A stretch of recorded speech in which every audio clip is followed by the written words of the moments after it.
Alright everybody, what's up? Welcome to the Adobe Audition 1.5 training video. We're going to teach you how to go ahead and create a set for n3radio.com. We're going to get it started right now. So let's go. Go ahead and open up your Adobe Audition 1.5. Now you may be able to hear me, you may not. I'm using a really crappy microphone and I'm still a little bit under the weather sick, but we're going to get through this as quickly and easily as possible. So when you open up your Adobe Audition, this is what you're going to be seeing. You're going to be seeing a hell of a lot of interesting and a lot of very confusing things. We're going to go into what you're going to be using and what you're not going to be using. So let's get started with that. You're definitely going to be using this area completely here down at the bottom. This is where you're going to be doing all your work. What we do not use, these buttons up here that, look all fucking confusing, we're not using those. Those you do not use.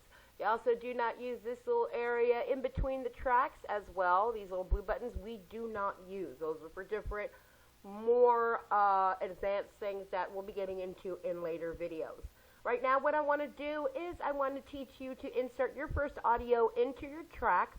So we're going to do that by rolling over the tracks. Now I use one track in order to do all my shows. Some people use 50,000, like I know my husband does. But what's easier for me is one track. That's what I'm going to teach you today. In order to insert your first audio into track 1, what you're going to do is right click on track 1. It's going to bring up a little menu, so you're going to want to insert, go all the way down to insert audio, with that audio button. It's going to bring up all of your audio files depending on where your audio files are, so go ahead and search for the audio files you want to use. N3 Radio starts off with jingles to each of our shows, so we'll just start off with the jingle. Click on the file that you want, hit open, and it's going to pop it up right there for you. Not very difficult. Now you notice that there's this yellow line here, that is your cursor. Depending on where you left click, anywhere you want, it'll put the cursor wherever you want to take it, blah, blah, blah. So let's go ahead and put it up right next up against our first one, because now we're going to add another audio track and what we would call, N3 Radio calls our show intros. So we are going to, again, right click on track 1, insert, click on audio, and find your next audio file. For us it would be the 90s at noon. Click open. Now, you're going to get this, sample rates differ, blah, blah, blah. What it's basically telling you is that it can't read it depending on where you downloaded from, where you created it at. So what it's going to want to do is it's going to want to make a copy of the file, and it'll allow you to adjust it and whatever you want to do with it. So from here, you just have to hit OK. It'll come up with convert sample type. We mess with nothing here. The only button that we hit here is OK.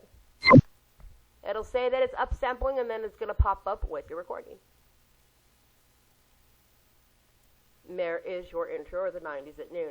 Notice here, this is where you're going to find a list of all the audio that you've uploaded, to this day.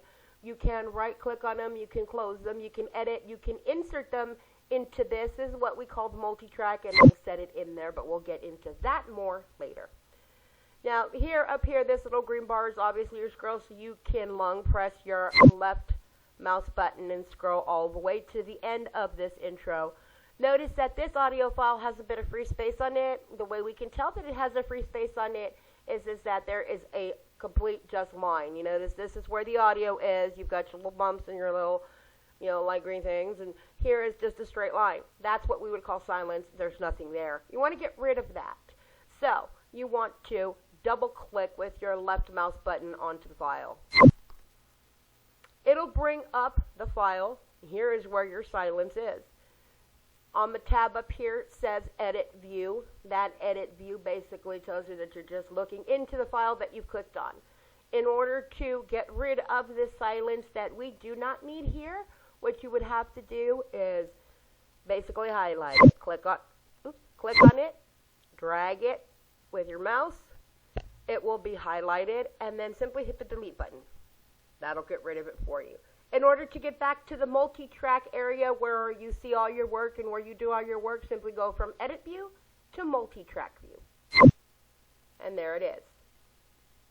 So now we have our jingle. And now we have our intro in. And now what we want to do is we want to get in, hello, how are you? Now, in order for you to record, you don't want to run on, meaning that if you put it too close to the audio and hit the record button, it's going to just keep making a singular track. You don't want to do that. So place your cursor a little bit over to the right so that you've got a little bit of space, and we will fix that in just a few minutes. Okay, well, we're going to check the recording options here because I had to pause momentarily, make sure that there we are, back on track with microphone.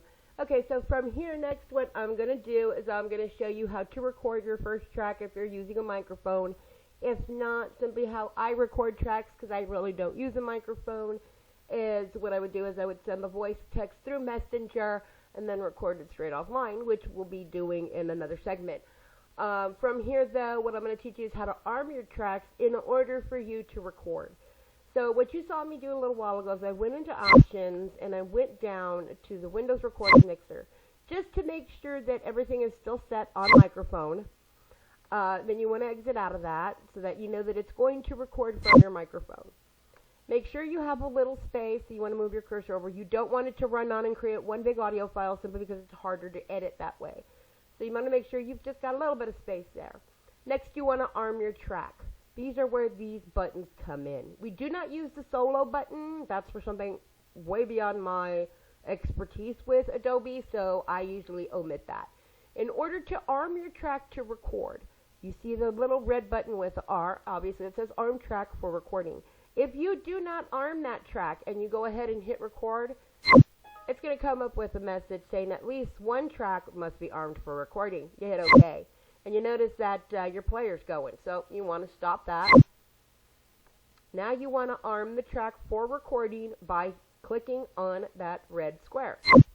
And it's going to light it up. And you're going to notice as I scroll back that it's lit up everything in red. That means that the track is ready to record. And from there, basically you hit the record button, and here's a sample.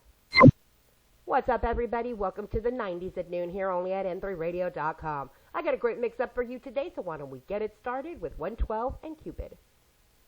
And you want to hit the stop button, and there's your track. You've noticed that you still got a bit of space, so what you want to do is you want to click on it with your left-click mouse click button, highlight it, see it's turned dark red, and then you can hold down your right-click button and move it over. Notice that we have a little silent space in there, so let's go ahead and edit that.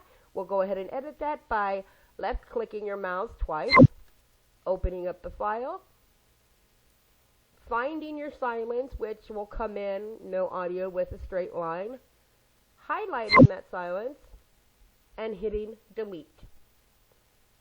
You are in edit view. You want to go back to your multi-track view, so click your multi-track view.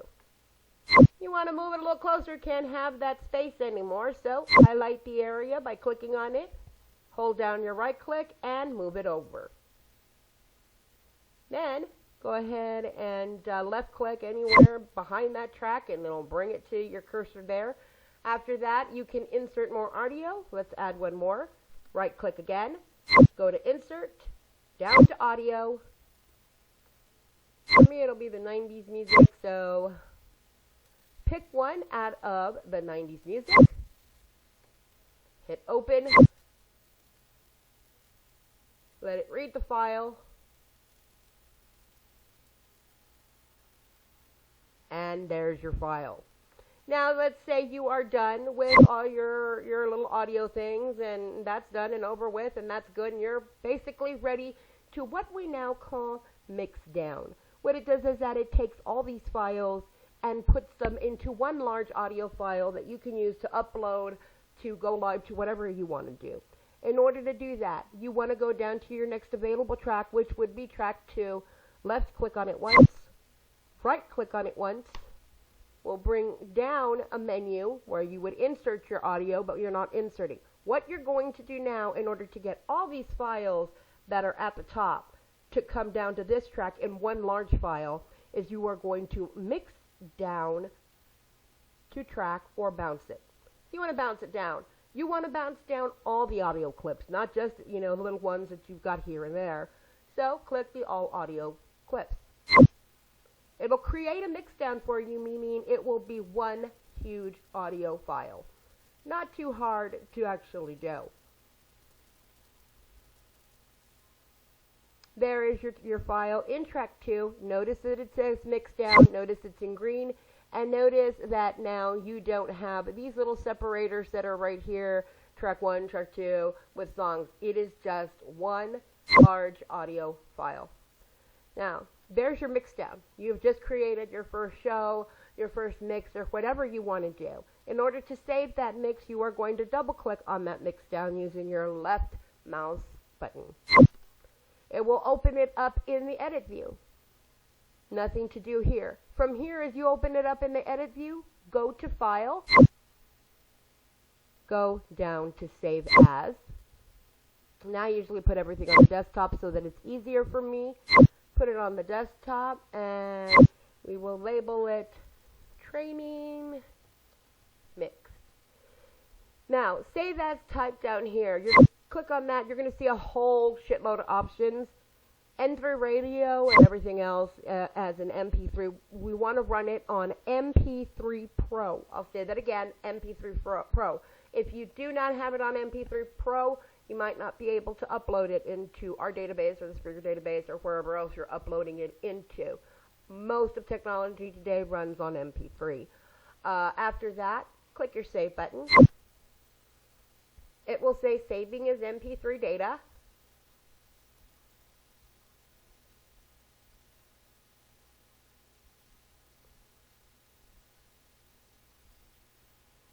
And you'll see that it says Training Mix MP3 Audio.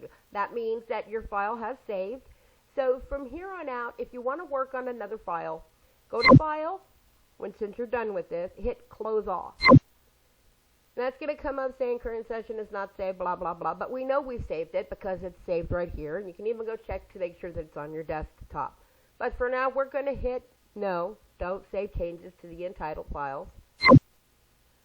Says current audio file not saved, track 1. This is basically for any of your music that you have edited. You don't want to permanently save it just in case you had to edit out something that shouldn't be there, but you want it there next time, stuff like that.